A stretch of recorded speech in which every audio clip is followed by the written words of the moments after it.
the name of the supplier. So if we have the 226 RBI, this is a Dana 44. If we have the 267 RBI, that's a 10.5 AA, which is an American accent. This information also can be found on Vehicle Information Plus. Okay, and let me here share my screen to give you an example how to find this. Okay, so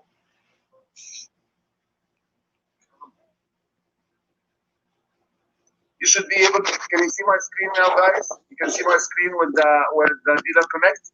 Can you please confirm? Okay, cool. Thank you, Hilal. So what you need to do, you go to the Service tab, and then you go to Vehicle Information Plus. After Vehicle Information Plus, go to the single VIN inquiry, type in your VIN, put the odometer, for example, and then click Submit. After this, go to the Options tab. Options tab, okay? When you go to the Options tab, you're going to have all the options of the vehicle, okay? So here, as we can see, we have a DJCS, which is a 195 mm front axle. That's the size of the axle. We have also conventional differential front axle.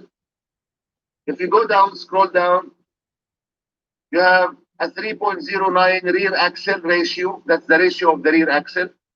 230 mm rear axle. So we have in the rear axle 230. We have in the front axle here 195.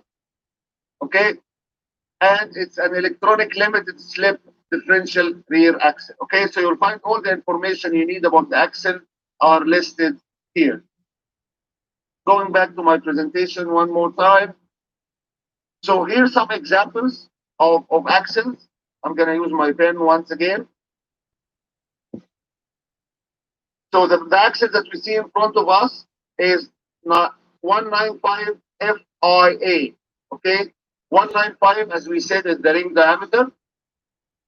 F means front, I means independent, okay, A means aluminum housing. So if you look here, the front independent axle, right, with 195 ring gear diameter. Okay, made of aluminum. The housing is made of aluminum. Next, 230 RIA, which 230 ring diameter for a rear independent aluminum axle. Okay, rear independent aluminum housing axle. Another example here, 226 RBI. This is the one that we see at the beginning. 226 is the ring diameter. R is rear. B, beam suspension, which is, as you can see here, that's the beam suspension here. I'm going to make a line from left to right, a beam suspension. We call this a beam suspension. The housing of the axle is iron, okay, supplied by Dana, okay, and the 44 means 4,400 foot-pound, which is the torque capacity of the axle. Another example here, 292 AA, 11.5, 292 diameter for the ring gear, rear axle supplied by American Axle. That's why we have the abbreviation AA. Okay. Also, you might find the tag on the axle. As you can see, the tag on the axle has 3 different numbers or 3 different sets of numbers. The first one is the serial number. The first number here, this is the serial number of the axle. This one is the serial number of the axle. Okay. Number 2 is the gear ratio, 3.45 for this axle. And number 3 is the part number, and this is what you use to order this specific part. So far, guys, do you have any questions regarding what we said about the axle identification? Do we have any questions? Any questions? Thank you, Arnel, for replying. Thank you so much. Anybody else? Guys, I need you to be awake.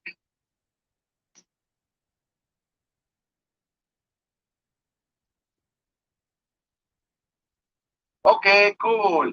So if you don't have a question, there is a rule here, and it's some kind of funny rule, okay? If you don't have questions, I will ask questions, okay? So as long as you don't have questions, I will ask you this question. My question says, on an axle with an 195 FIA model designation. What does 195 indicates? What do you think? What does 195 indicates? Arnel is typing.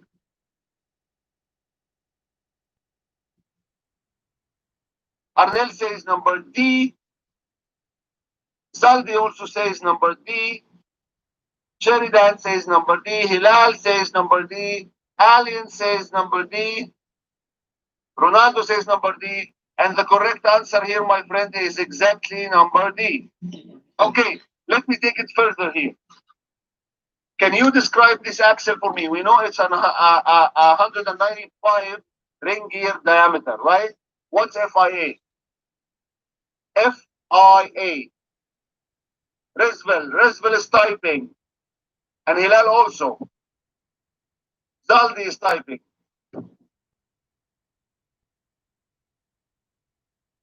Come on.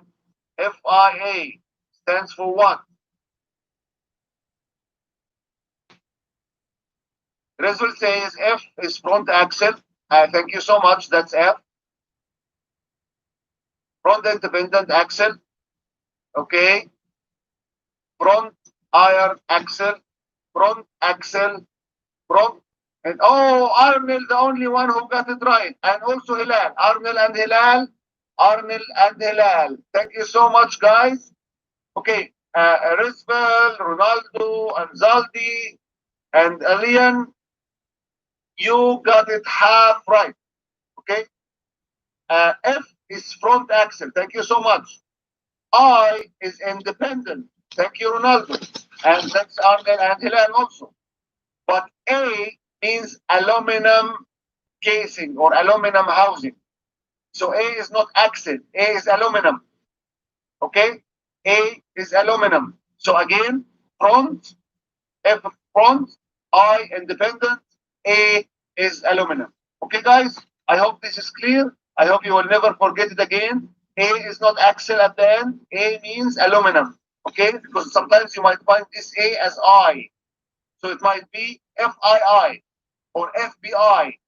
Right? Cool.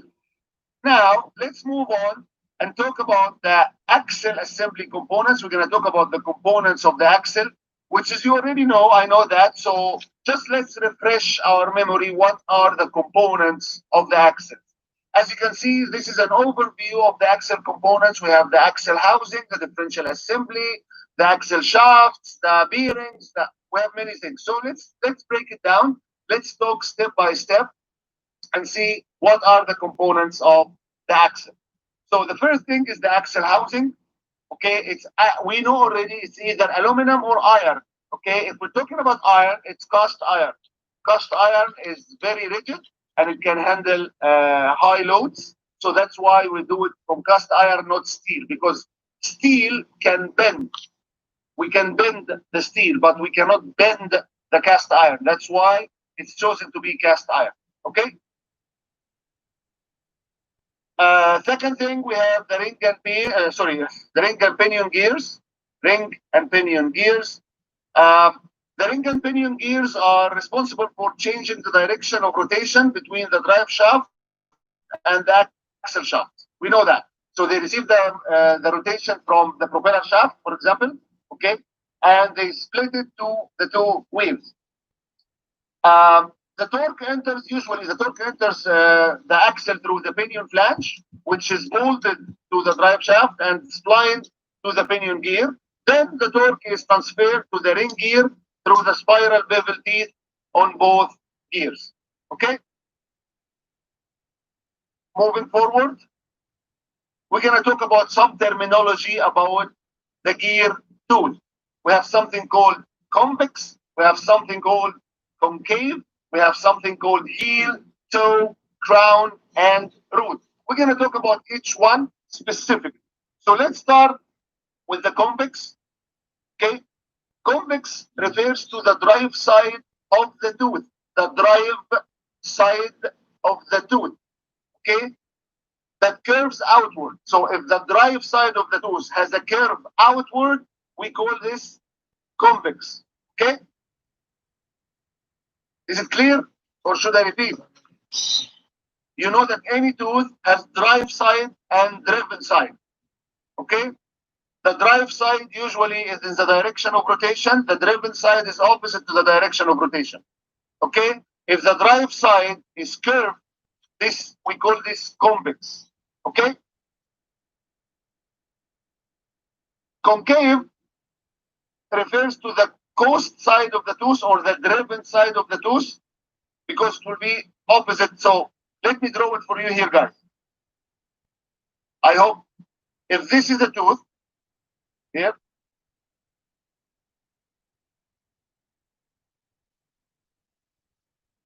if this is a tooth of a gear, okay, and the direction of rotation is like this.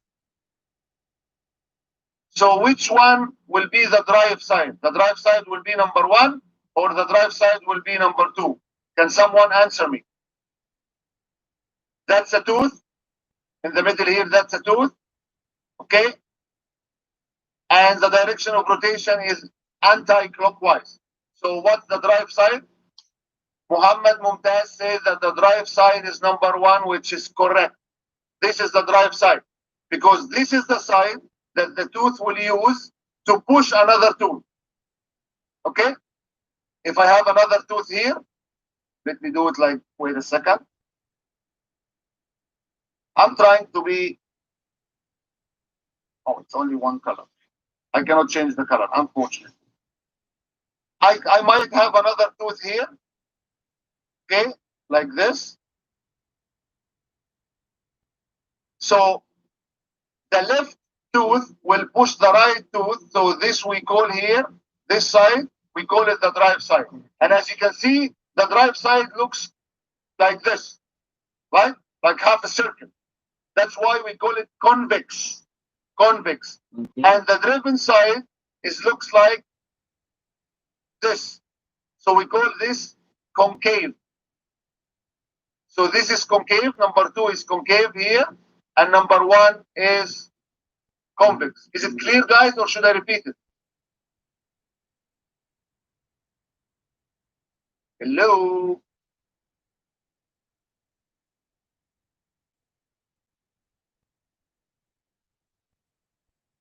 Resbel says it's yes, sir, clear from my side. Thanks, Hilal. Thanks, Ronaldo. Sheridan, thank you so much. Okay, moving forward. The heel. We're going to talk about something called heel. What's the heel? The heel is the outer edge of the tooth. The outer edge of the tooth. It's the first part that the pinion gear contact. Okay? So the first part that the pinion gear contact, we call it the heel. Can you see this green square here, guys? That's what we call heel. Okay? The toe. What's the toe? The toe is the inner edge of the tooth, and it's the last part that the pinion gear contact. So as you can see here, if you look along this tooth, for example, the pinion gear start touching here first. So we call this the heel, and then the pinion gear will leave. This is the last part the pinion here will touch. The pinion gear will touch. We call this the toe. Okay, helical gears. The tooth, they don't contact together at all locations. Like, it's not like this. Wait a second. That's a type of teeth. We call it spar gear, right? And you have contact like that. Right? This is a spar gear. When the teeth contact each other, they contact each other at all the points at the same time because it's straight, right? But here it's helical. It looks like this, right? So when there is contact happening, the contact always happens here first, then the contact ends here. So we call this the heel, we call this the toe.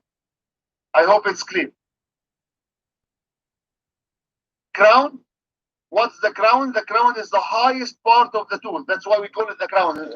Every king has a crown on his head. Why? The crown is always the highest part on the king's body, right?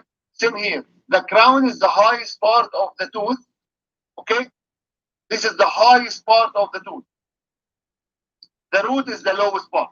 So you have heel and toe opposite to each other, crown and root opposite to each other. Okay? Now let's talk about the, I want to show you something here. Okay? If you look here, guys, I wish I can zoom. I'm going to zoom this a little bit.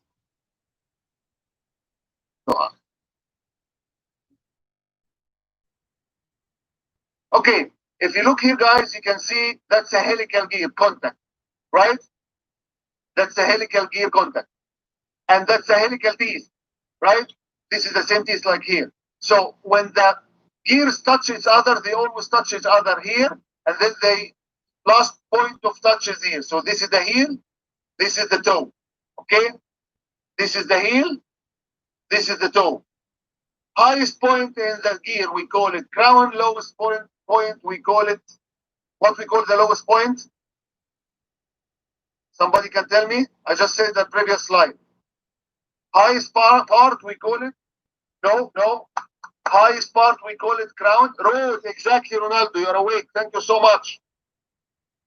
Thank you. Okay.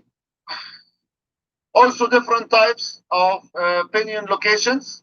Okay. We have amboid and we have high point. Amboid, as you can see, the pinion is above the ring gear center. Okay. The pinion is above the ring gear center. What do you mean by the ring gear center? Let me show you. Where is my pen? Where is the ring gear center? The ring gear center is there, right? That's the center line of the ring gear. Okay, where is the pinion here? The pinion is above the center, right? So we call this amboid. While here, that's the center, but the ring gear is below the center. We call this high point. Easy, right? That's easy. Okay. Gear matching. Okay. On any gear, you have 3 production number are marked on the ring and the pinion gear. Okay. 3 production number marked on both gears. As you can see here, we have 3 production number marked on the pinion and marked on the ring gear. Pinion depth variance is marked only on the pinion gear. So if you look here, you have F, you have 0, you have 7, 4, 5. Also here, you have F, you have 0, you have 7, 4, 5. But because this is the pinion, you have here the pinion depth. The pinion depth variance. The pinion depth variance. Why we need the production numbers? Production number will help us to identify the gear are matched as a set. Okay? So if I have a pinion with a F0745, I must have a ring gear with a F0745. Each ring gear and pinion is matched at the factory for the best performance. Okay? So make sure that they have the same production numbers. That's very important, guys. Okay? Again, this is very important. When you choose a ring for your pinion or a pinion for your ring, make sure they have the same production numbers. That's very, very important. Okay? Here we're talking about the differential assembly. What you can see here, the pinion gear and the side gear. Okay? Everybody knows the differential assembly. You can see the bearing on both sides. As you know that the differential assembly encases all the differential components. The pinion gears are held in place by the pinion shaft. The pinion gear transmit the motion for the housing from the housing to the side gear. You know it, the simple differential assembly. Here we have the axle shaft. As we know, the axle shaft transfers the torque from the differential to the wheels or the wheel hubs, right? The axle shaft are splined to the differential side gears. Also, the axle shaft can function. The axle shaft function may vary depending on the design. Okay. here I'm gonna stop. I'm gonna show you a video, okay, for the full floating. Just bear me a moment. I'm gonna stop sharing my screen. I'm gonna start sharing. Let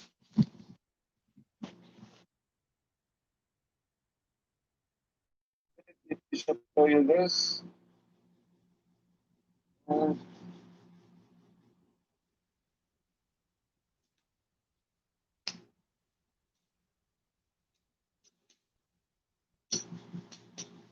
There you go.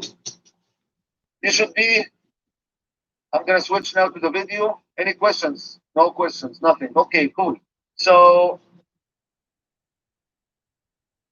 let me show you this video about the full floating.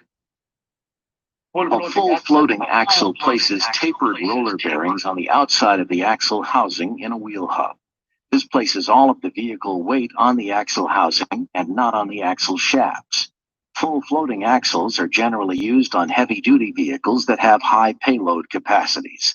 Most full floating axles require an adjustment of the wheel bearing end play whenever the bearings have been removed. The axle shaft is splined at the inner end to the differential side gear and has a drive flange on the outer end. The drive flange is typically bolted to the wheel hub. The axle shaft provides turning torque to the wheel hub and does not support the weight of the vehicle. Refer to service information for more details.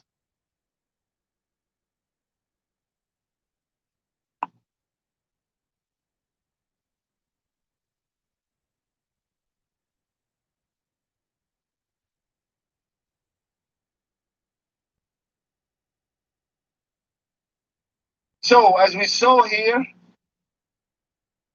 in the in the full floating, the axle shaft does not support the weight of the vehicle. It's just rotating the vehicle. Okay. Any questions? Should I continue? Hello. Okay, cool.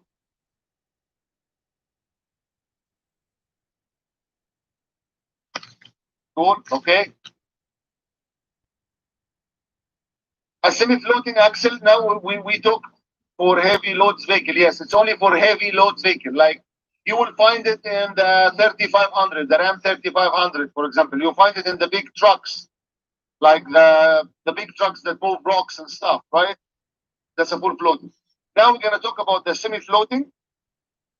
The semi-floating axle, the axle shaft is supported by roller bearings at the wheels also, okay? The semi-floating designation identifies that the axle support the weight of the vehicle while transmitting rotational torque, okay?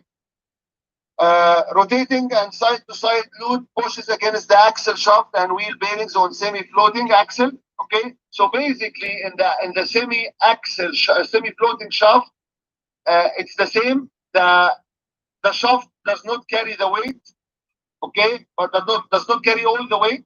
The weight is distributed between the axle shaft and the bearing as well, okay. Also here in the semi-floating, the axle shaft are splined to the inner end of the differential, okay, and there is a flange or a hub on the other side, exactly the same, okay. Moving forward, the front axle disconnect. The front axle disconnect is used on four-wheel drive vehicle to reduce the parasitic drag. Okay, what is the parasitic drag of the front drive line components while in the two-drive mode? So to accomplish this, one axle shaft of the front axle is isolated from the differential assembly to allow the front wheels to operate completely independently, to disconnect the front wheels totally, okay? This prevents the differential and the drive shaft and the transfer case from being forced to rotate while driving into two-wheel drive mode.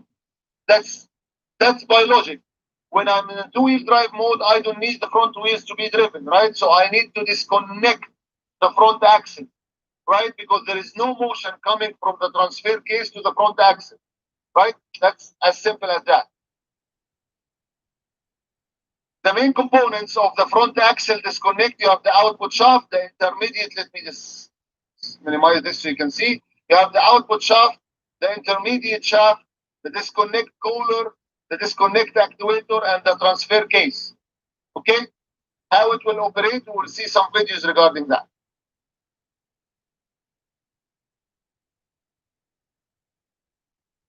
U-joints, everybody know the U-joint.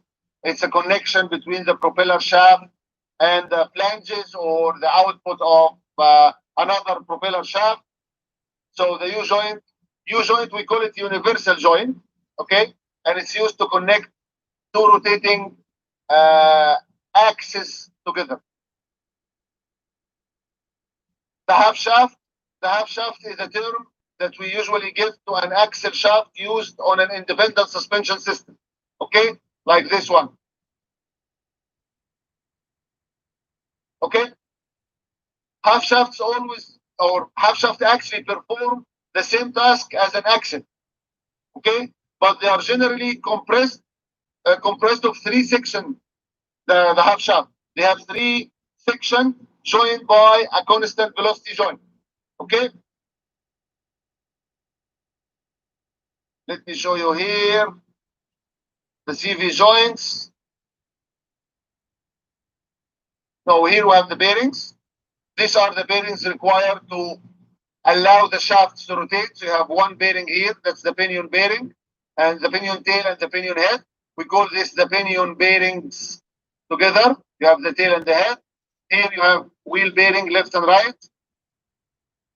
And here you have the differential side bearings. So you have pinion bearings, wheel bearings, and differential side bearings. Okay, questions? Your side or your turn to ask me questions.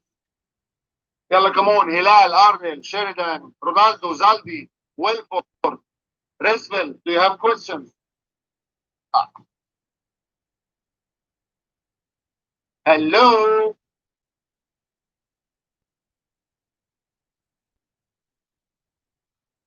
Okay, so we set a rule here. We set a rule. If you don't have questions, what the rule says? Remind me. If you don't have questions, what should we do?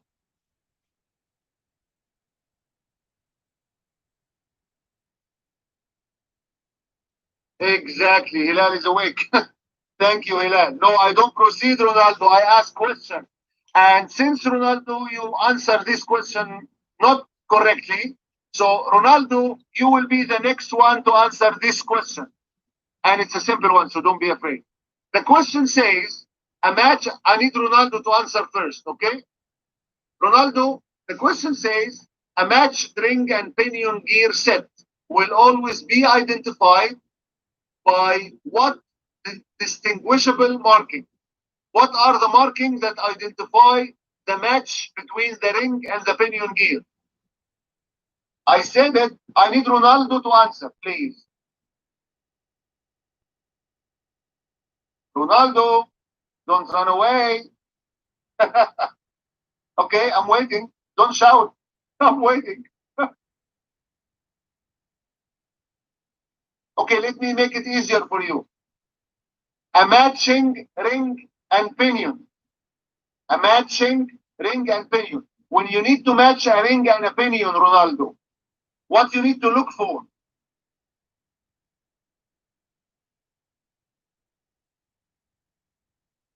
Remember, there are three of them. I said it. He's typing. No. No. Yes. Resvel, Hilal, no, Ronaldo, not me. The answer is A. The production numbers. Remember, guys, let me go back here. The production numbers. When you match two gears together, look for the production number. These three, we call them production numbers. Okay? You need to match this number on the ring gear and this number on the pinion. Come on. Sleeping. Clear now? Remember, still insisting it's A. Okay, another question. Another question. The axle shaft is generally splined to which differential component? That's an easy one. The axle shaft is splined to which differential component? Thank you, Ronaldo. Thank you, Arnel.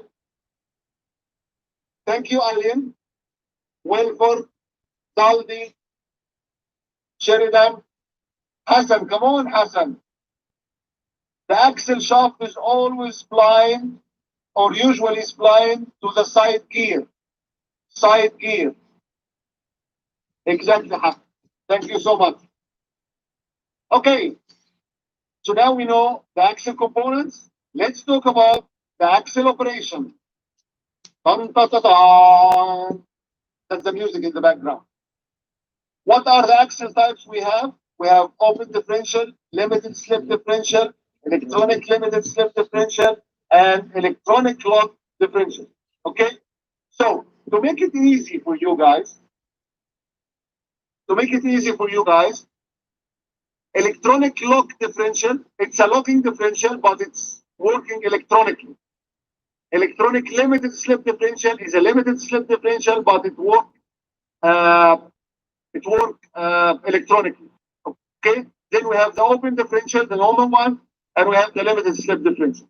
So first, we're gonna talk about the open differential, and instead of me talking, I'll show you a video. A video is always nice. So I'm gonna stop sharing my screen here, and then I'm gonna show you this video, and I will shut up.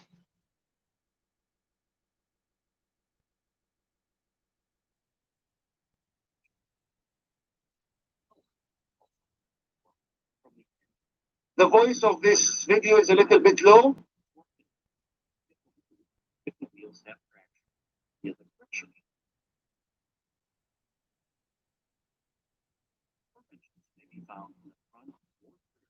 He's talking generally about differential and what's the job of the differential. The differential is to transfer the torque from the engine to the wheels. You can find rear wheel drive differential, and you can find also front drive differential. So we have rear drive differential and front differential. Okay. So for the rear wheel drive vehicles, you're gonna have only a rear differential. For the four wheel drive vehicles, you're gonna have a front and rear differential. Okay. Has only front differential. Finally, front and back. PTU is power transfer unit. A PTU is power transfer unit. It acts like a transfer case. This is why we need differential in our car. It allows the vehicle to negotiate turn. Negotiate turn means allow the vehicle to have turn, because as you know, when you turn, the outer wheel is rotating faster than the inner wheel. So you need a differential to accommodate that. Without a differential, the axle will be damaged.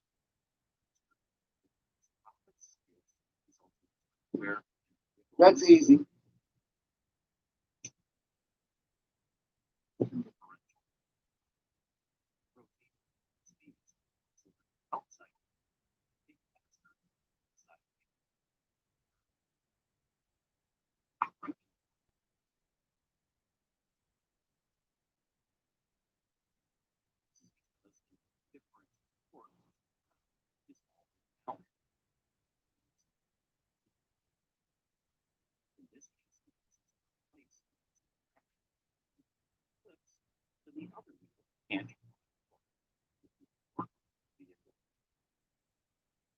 And let me stop the video here. I'll go back a little bit.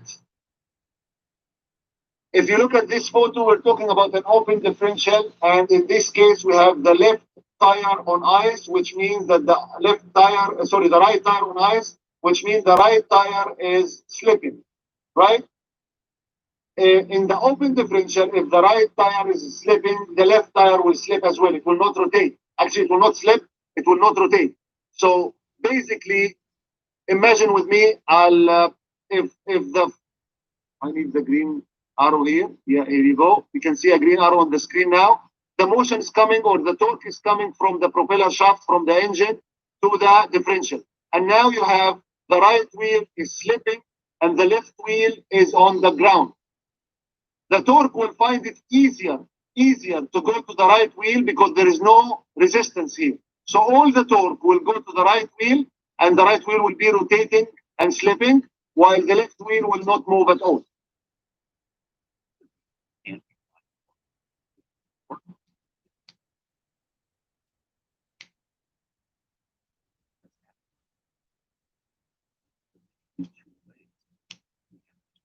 So to avoid this slipping, we have the limited slip differential. We're going to talk about it in the next video. Okay. The limited slip differential will limit the slip on the wheels. And we have the lock differential or locking axle, which locks the two wheels together. Okay. In this video or in the next video, I'll show you how the limited slip differentials are working.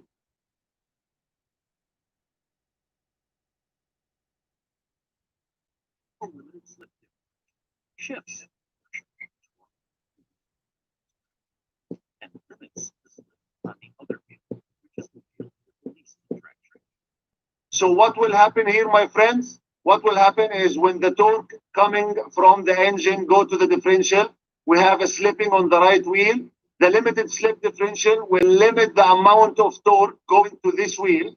It will not stop the torque from going, but it will limit it. Okay, so a little bit of torque going to this wheel, so it will be slipping, but less, very less slipping, while all the rest of the torque will go to the left wheel, which will help the vehicle to go out of the ice.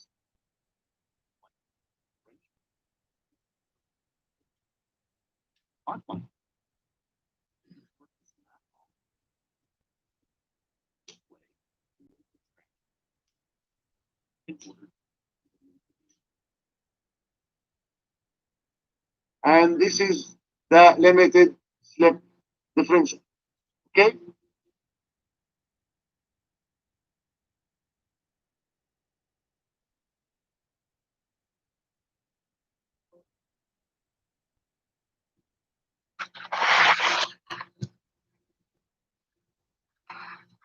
Now let me go back again to my my presentation.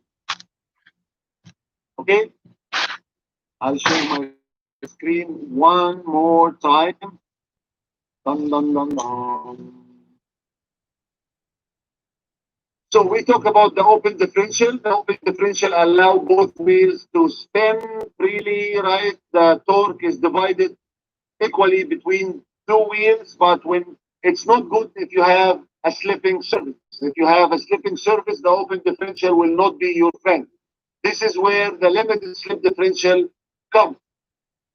The limited slip differential helps to limit the torque going to one wheel and drive most of the torque to the other wheel. Okay? That's the limited slip differential using clutches. As you can see, you have clutches on both sides. These clutches engage and disengage depending on where the torque is needed. So if I disengage, let me use my pen again. If I disengage this group of clutches here, if I disengage this group of clutches, this means there is no motion will go to this side. So there will be no motion here, and all the torque will go to this side.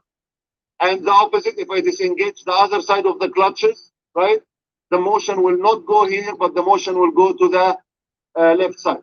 Okay, that's the limited slip differential, and this is how the clutches look like. Okay. Electronic limited slip differential is exactly acting like the limited slip differential, but we have an electronic motor that drives the pump, and this electronic motor and the pump activate or engage or disengage the clutches. Engage or disengage the clutches. I'm going to show you a video. It's better than me talking. I'm going to show you a video about the electronic limited slip differential. Okay?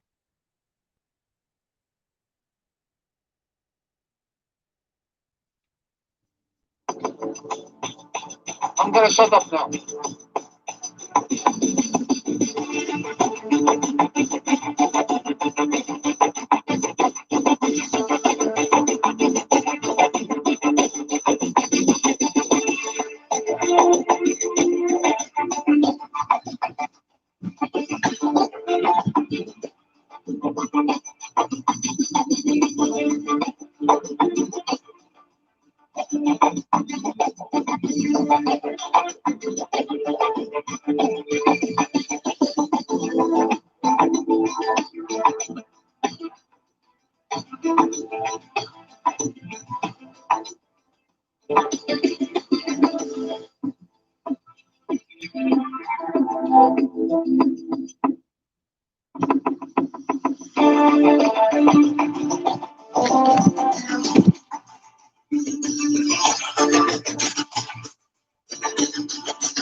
So as you saw in this video, guys, the electronic limited slip differential, it has a module that controls an electric motor. The electric motor rotates a pump.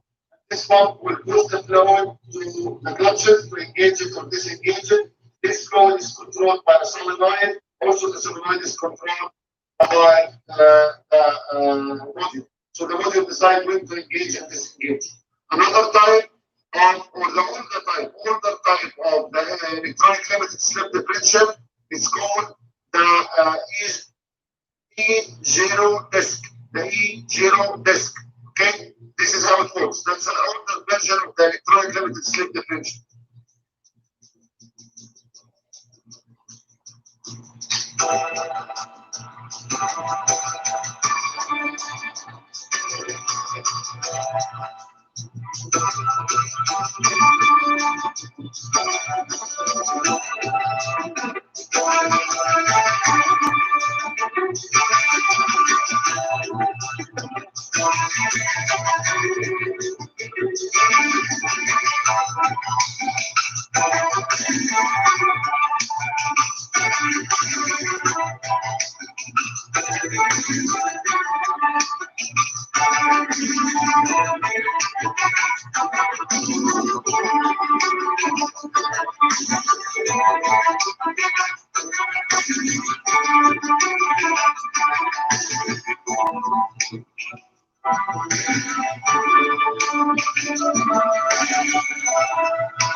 This is what we call the zero test or the zero gears, guys. See, and use it to distribute this one side of that.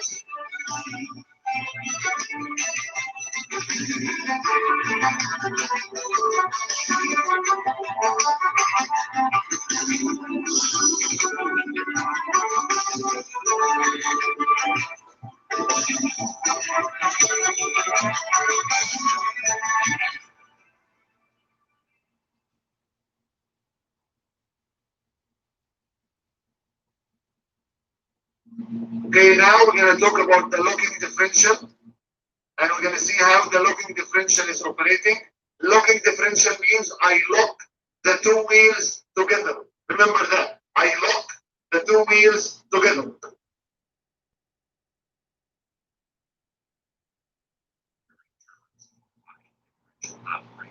So when we talk about the locking differential, remember the open differential, right? We have a problem with the open differential that if one tire is slipping, the other one will not move. The locking differential will lock two tires together that will force the left tire and the right tire to rotate together with the same speed. Okay?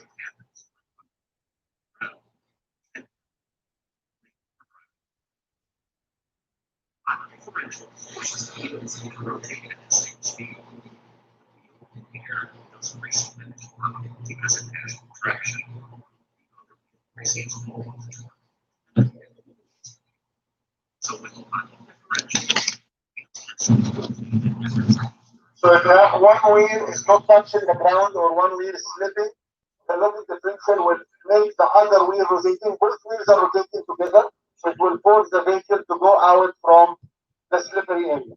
Now we're going to show what the electronic locking differential. It's not locking differential, but it's electronic, right? But we call it here e-locker, okay, which is electronic locking differential.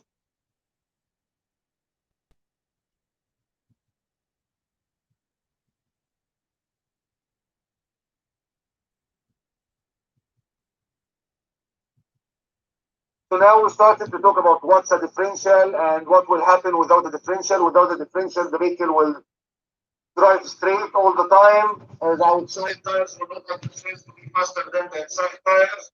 So the function of the differential is to vary the speed between both tires and transfer the torque from the engine in the front to the tires in the back. Okay? So, the e-locker. The e-locker performs as an open differential until needed. Once it's needed, it will lock the two tires together. Okay? So when you're driving normally, it works as an open differential. But if there is something happening, slipping or one wheel lose contact with the ground, it will work as a locking differential. Now, this is what we can see together now.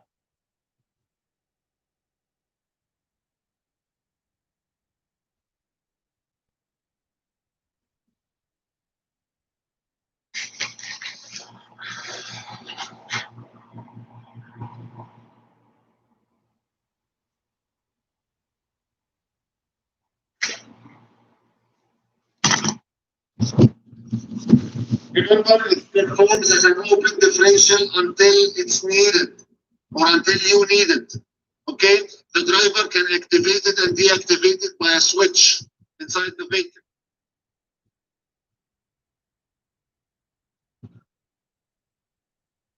So that's an open differential, open operation. Now the right wheel is slipping, the left wheel is stop moving. Why? Because, okay, So the left is the right, all the curve is going to the right one. We don't need that because like this, I'll be stuck forever. And when you activate the electronic logging differential, yes, with the bundle, when you activate it, what will happen is the two fields will be locked together. Look what will happen now. When you activate it, now it's engaged. Mechanically, the two wheels are locked together. And this will force the two wheels to rotate at the same speed. This will force the left wheel to rotate to take your vehicle out of whatever area it's stuck into. Okay? That's the electronic locking differential. Okay? So now we talk about the open differential, we talk about the limited slip differential, the electronic limited slip differential, the locking differential, and the electronic locking differential or the e-locker. Do you guys have any questions regarding the types or operation of the differential? If you have a question, it's time to ask it now. Please let me know if you have any question. Are you still there?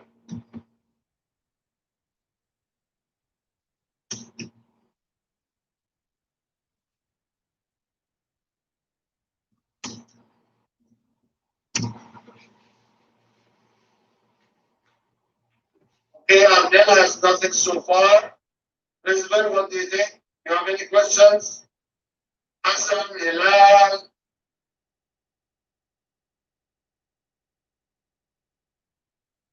Sandy, Wilford, Sheridan, you have questions, guys? You know the rule. If you don't have questions, I ask. Okay? Okay? It's up to you, sir. It's up to you. So if you don't have questions, it's my time to ask the questions. And my first question will be, which differential style creates a solid connection between the axle shaft and can be controlled by the end user or the driver? What is this differential?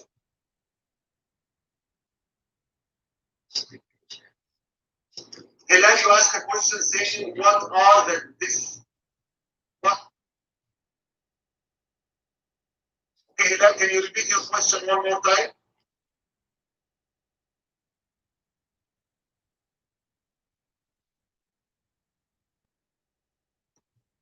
So everybody saying that the answer is A, the locking differential. You are correct, guys. Thank you so much. The locking differential is the correct answer for this question. The locking differential creates a solid connection between the axle shaft. Okay, then your question is, what is the disadvantage of axle? I still don't understand what do you mean by disadvantage of axle. Can you illustrate more, Hilal? Because it might be a good question and everybody needs to know the answer. What do you mean by disadvantage of axle?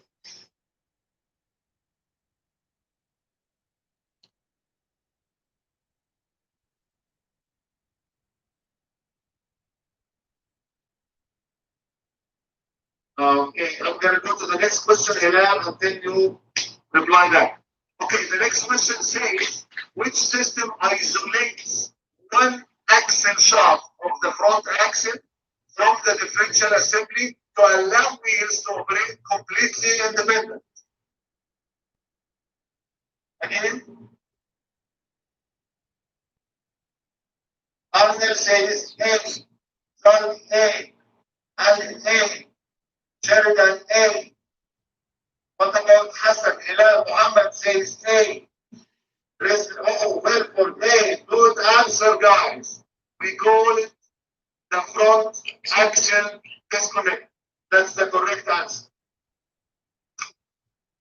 Okay, Hilal, I'm still waiting some more illustration on your question. I don't understand what you mean by what is the disadvantage of axle. So I'll continue. And I'm still waiting for you to illustrate a little bit more. Okay, when we talk about the diagnosis and service procedure, of course, we will not perform diagnosis here because I'm sitting in the office and you're sitting in the office as well. So we cannot do diagnosis unless we have a car and accident. But we're going to give you some hints and some service procedure that you need to remember when we start diagnosing and servicing the accident. Okay? Lubrication. Lubrication system is very important. And I need you to focus here, guys. Lubrication, we have many things to lubricate inside the differential, right? We have the gears. This is number one. I need some lubricant to lubricate the gears. This is what you see in front of you here. Okay? Proper lubrication is important, not to make the gears overheat. Cool? Cool. But if I'm using a differential with a clutch, like the locking differential, like the limited slip differential or the electronic limited slip differential, if I'm using a differential with a clutch, I need fluid to lubricate the gears, and I need another fluid for the clutch. Is that correct? Do you understand what I'm saying? Yes, okay, cool. So, lubrication, when I say lubrication, I mean the fluid that I use to lubricate the gears. Okay? When I say lubricant or lubrication, I am talking about the fluid that I use to lubricate the gears. Okay? But when I say clutches, the fluid is not for lubrication. Again, when I talk about clutches inside the differential, the fluid for the clutches is not for lubrication. The fluid for the clutches is for applying the clutches. Okay? So in some differentials, you might have two different types of oil inside the differential, and you have two different fill holes for these differentials. The first one is lubricating the gears. The other one will be applying or the application of the clutches. Okay? And as you can see here, there are different types of oil. That is a lubricant. The first one here, I'm marking it. That's a lubricant. That's also a lubricant. And that's also a lubricant. Okay? So this is a lubricant. You don't use this for the clutches. The clutches have their own fluid. Okay?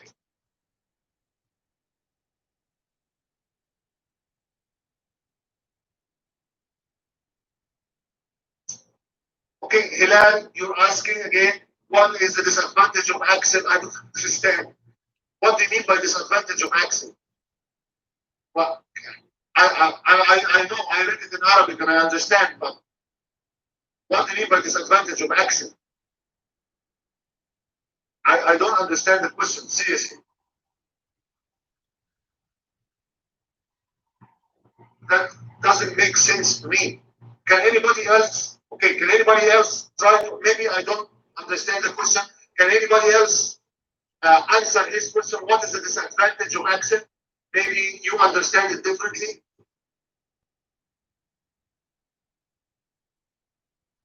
I'm trying to help seriously, but I don't understand the question. So, if anybody can help, I can see Ronaldo is typing, Rizval is typing. Okay, Hilal, to make it easier for myself, you are comparing the axle to what? Okay, I'm gonna say this in Arabic, maybe you understand. انت بتقول ما هي عيوب الاكسل؟ طيب انت بتقارن الاكسل بايه؟ يعني اكسل versus ايه؟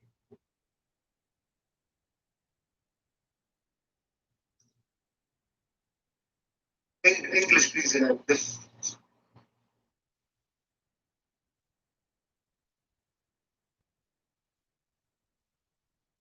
Okay, there is nothing that has no differential.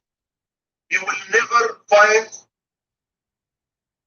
a vehicle that has no differential. There is always a differential in the vehicle. Always. Even if the Fiat 500, the differential is inside the transmission. So you still have an axle. Okay, let me tell you something here. The differential job is to take the motion from the engine and transfer it to the wheels. Right? So any car must have a differential. Must. have a differential. Okay? Some cars, they have a differential in the back. Some cars, they have differential in the front. Some cars, they have differential inside the transmission. So, for example, the 9-speed transmission that we have in our cars, it has a differential inside. Okay? So this is still an axle. There's a differential, but you cannot see it. The differential, and it's a complete differential with a ring gear, with a pinion gear, with a flange, with everything. Right? That is inside the transmission. So you always have a differential. Okay?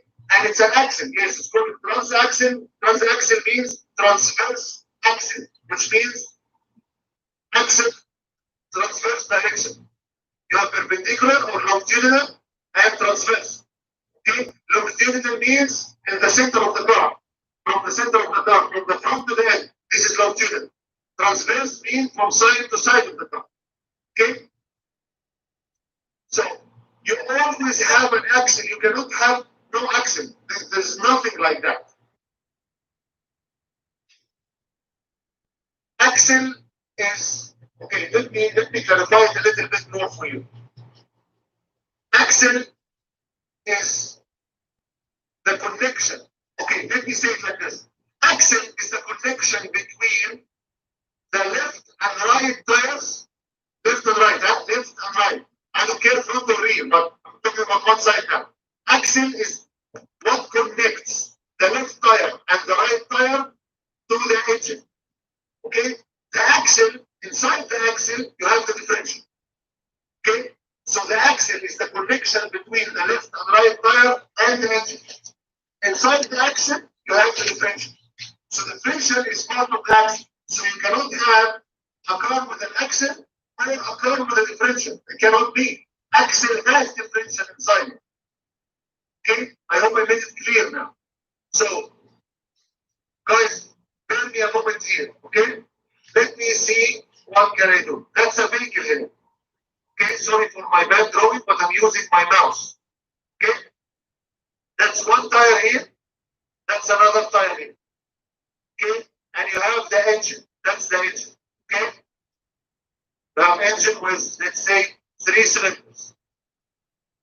Okay? The motion is coming out from the engine now. I need a differential here to take the motion to this wheel and to take the motion to that wheel. Okay? All this is called axle. You got it? You got it now? So these two shafts with the differential, all this we call axle. Cool. Now, you know what the axle is. Now let's talk about the differential. The differential you have many types. First, you have rear differential. You know. Then you have front differential. Also you know. Then you have a PTU, moment transfer unit, that acts like the differential. Then you know. And then you have a differential inside the transmission. Okay? So in the Fiat 500, if you look under the car, what you're going to see? You're going to see an engine, a transmission, and 2 shafts coming out from the transmission going to the wheels. Okay? Where is the axle? The axle is the 2 shafts that go into the wheels and the differential which is inside the transmission. I hope I made it clear. So you cannot say what's the disadvantage of axle, because all cars has axle. Axles has no disadvantage.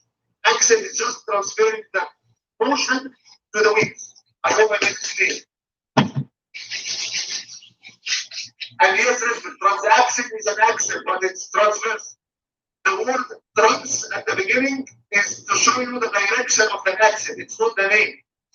Okay? Transaxle, which means transverse axle. Transverse means from left to right. Thank you.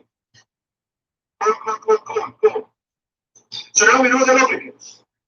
We have lubricant and we have apply fluid.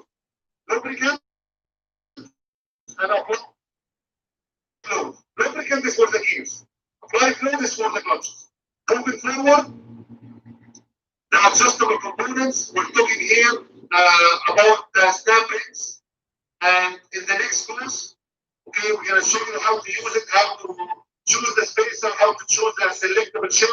But you just need to know that these are some of the components inside the differential that we can replace to readjust the differential. So I don't want to go into details because this is your next course and you're going to do this practically. But the spacer, the shim, and the selectable snap ring will help you to adjust. If the customer comes with a complaint, he has noise in the differential or the differential producing some vibration, you can use some of the spacers or the selectable shims to adjust the differential for the customer. Okay? This is also part of the service, but this we'll talk about it next course. Oil seals, of course, you have oils inside, you need oil seal. Doesn't need a rocket science. You have oil somewhere, you need an oil seal to prevent the oil from going down. But because of the motion, and because of the heat, and because of the dust, and because of the sand, these oil seals must be damaged, so you need to change. Okay? So how many oil seals we have? We have axle seal on each side, and we have pinion seal. Okay? So you might replace one of them, you might replace both of them, and one advice for you, only replace the one that leaks. Okay? Okay. Hilal, just one more time, what you see in front of you here, that's an axle, and it has a differential inside. Okay? And also you have gasket and sealant. Where you can find the gasket? You can find the gasket on, if I go back here, as you know, any differential, it has a cover, differential cover, and you can remove this cover here. That's the cover of this differential. You can remove it. Under this cover, you have a gasket. Okay. The gasket, you have to return back to the SI or the service information to tell you that the gasket is reusable or not, because some axles or some differential have reusable gaskets. Okay. So, guys, do you have any questions? Any questions? Are you bored? Are you bored from the training yet?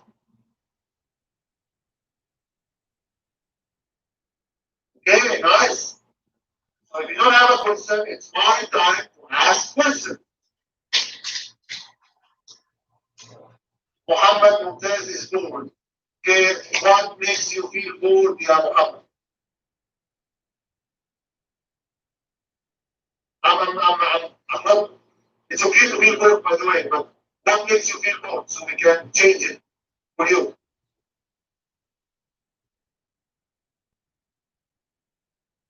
Okay, what if I told you that we're going to finish in less than 5 minutes? You still need a break?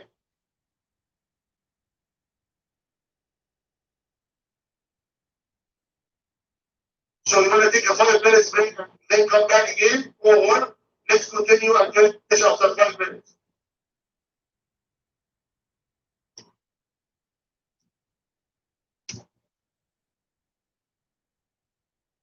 Mr. Muhammad, everybody says, Mr. Muhammad, what do you think?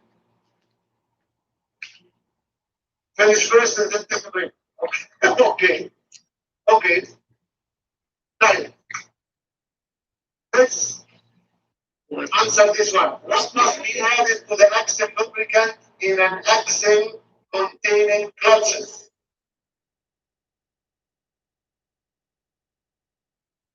And there you go. And there you go. There you go. There you go. There you go. Exactly. We need to add limited slip additives. Okay? Boom. The next question. Axle typically rely on what lubrication system to feed oil to its necessary component? Now, okay, before you answer, wait. Imagine the fluid or the lubrication fluid is inside the differential. Okay? It will be down, right? Because of the gravity. The differential is not running, right? It will be down. It's exactly the same like the engine. When the differential starts rotating, how this fluid will go to the gears? Yes. It's exactly the same like lubricating. It's exactly the same like the engine. Remember, in the engine, the oil is down, and when the crankshaft starts rotating, it will splash the oil. Right? Yes, we have a pump in an engine, it's a different story. Of course, we're using a splash. So the answer here is the splash. Right? Good. And by this, my friends, we reach the end of our training. Thank you so much for being here. Now it's your time. If you have any questions to ask, Hilal, did I make the axle differential thing clear for you?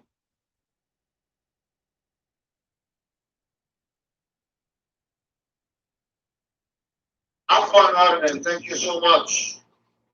Thanks, Hilal.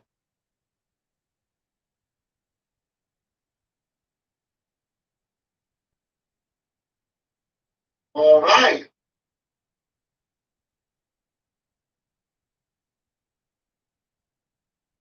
Muhammad, are you still born? Muhammad Mumtaz, are you still born?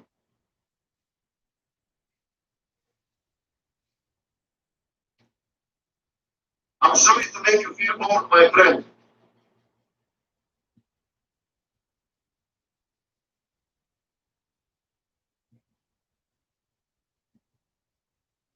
Okay. So a quick overview of what we said. No any wiring information. There is wiring information. You download Mr. Muhammad Mumtaz on the screen in front of you. I was waiting for you to ask this. In the screen in front of you, you have 3 booklets to download. One of them is the BRG, the other 2 is the message system and the axle lockers. Okay? And this is what we're going to discuss now. No, but you need to open. Because if you don't ask questions, remember, if you don't ask questions, I ask questions, right? So my question to you here is one simple one. And this is the last one we're going to use to close the train. Open the axle locker system and tell me how can I control the lock system. Okay. You have an axle locker system PDF. Open it. There is, I'll open it from my side, but I need you to open it. And tell me how can I control the locking differential from this schematic.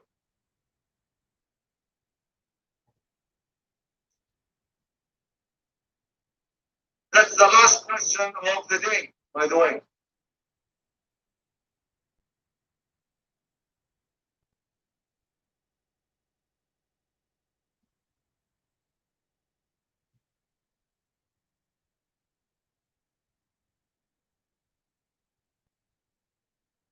I'm sharing my screen.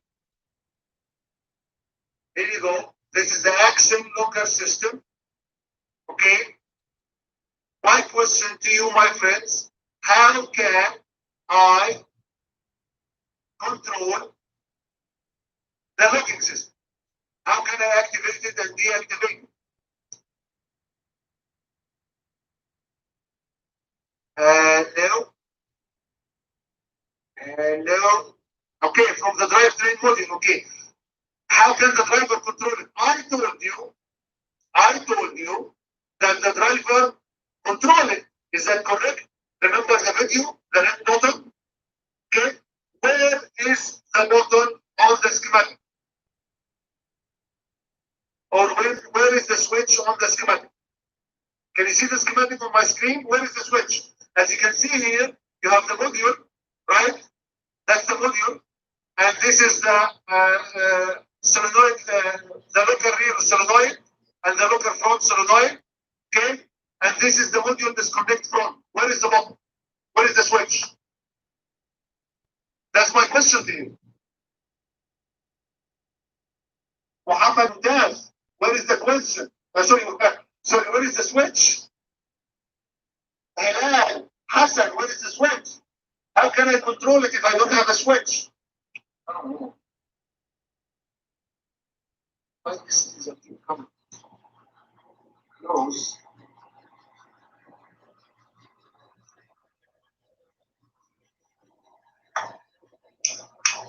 C2, what's the C2?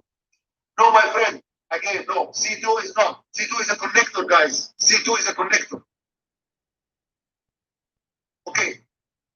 Axle disconnect control module is a computer. It must receive order from the driver to send order to the solenoid. Again, the module must receive order from the driver to send order to the solenoid. How can, and we know that there is a switch inside the car. Okay, there is a switch inside the car. Where is the switch in the schematic? I'm going to answer this one. I just needed your head to play a little bit. There is a switch, but the switch is not connected to the DTCM. Again, the switch is not connected to the DTCM, the drivetrain control module. The switch is connected to the BCM. So that's why you will not find it in this schematic. Now I need you to close this schematic and open the other one, which is the message system. And here you will find your answers, my friends. Okay, let me zoom in a little bit more. Can you see my screen, guys? Can you see my screen? Can you see my screen?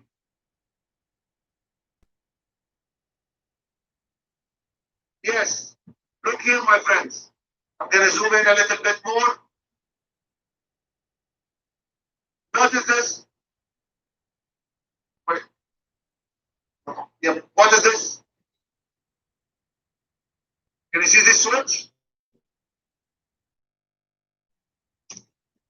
Can you see the switch? Can you see it? Correct. That's the switch that I'm looking for. Now let's look at the switch.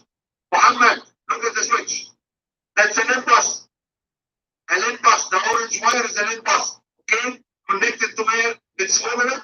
Let's follow it. Let's follow it. Connected to BCM. What is this? The BCM.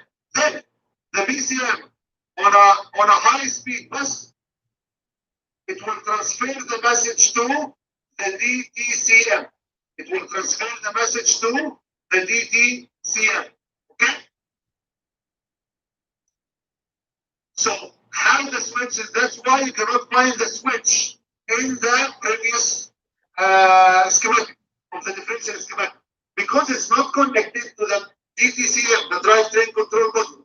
The switch is connected to the body control module, and then the body control module sends the message to the DTCM, telling the DTCM the driver activated the locking switch. Please lock the rear differential or the front differential or both. Then the DTCM will order the solenoids and everybody lives happily ever after. It is clear.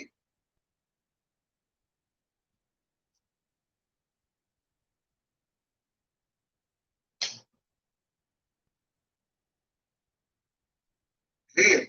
And this, my friend, was your little exam at the end of the course. Okay? Don't worry, this exam is not marked. There is no marks for this exam. I just wanted to keep something till the end to activate your brain so you don't sleep at the end of the course. So I hope I made it clear. I hope you like the course. I hope you have some new information. And thank you so much for being here today. Thank you for taking the time of your day and sitting to listen to me. Thank you so much. The post test will be available 5 minutes after we finish this course. I'm happy to have you here. One more thing. See, I will forget that. Don't forget that.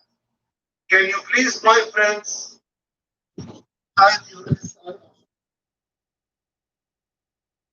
Type your SIDs here, please. Okay. this big box. Please type your SID here because this will be your attendance for today. The course was so exciting, so I forgot to take attendance. So please type your SID here. Thank you, Sheridan. Thank you, Isabel. Wilford, thank you so much. Thank you, thank you. Hilal, thank you. Muhammad Mumtaz, thank you. Alien Ronaldo, Hassan Ali, thank you guys. Anybody else? Anybody want to put his name in the attendance? Anybody?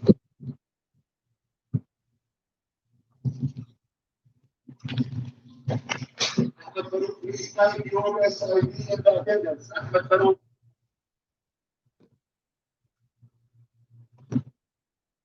Raise your hand, Ahmed. Just type your SID inside the attendance, please.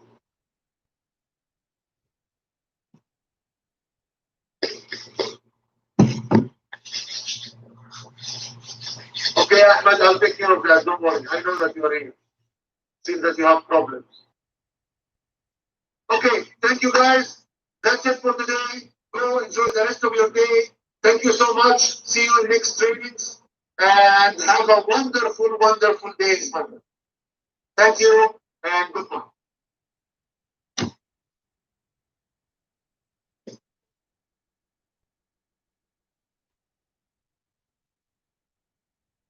You stay safe, Ronaldo. Thank you so much. See you soon. Bye.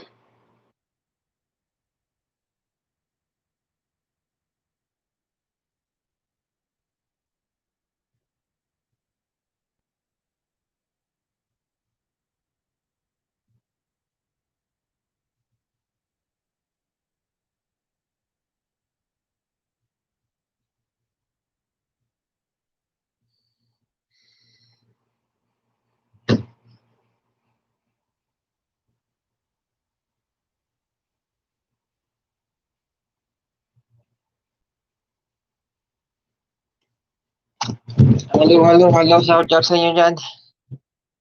Tapos na. Salamat sa inyo.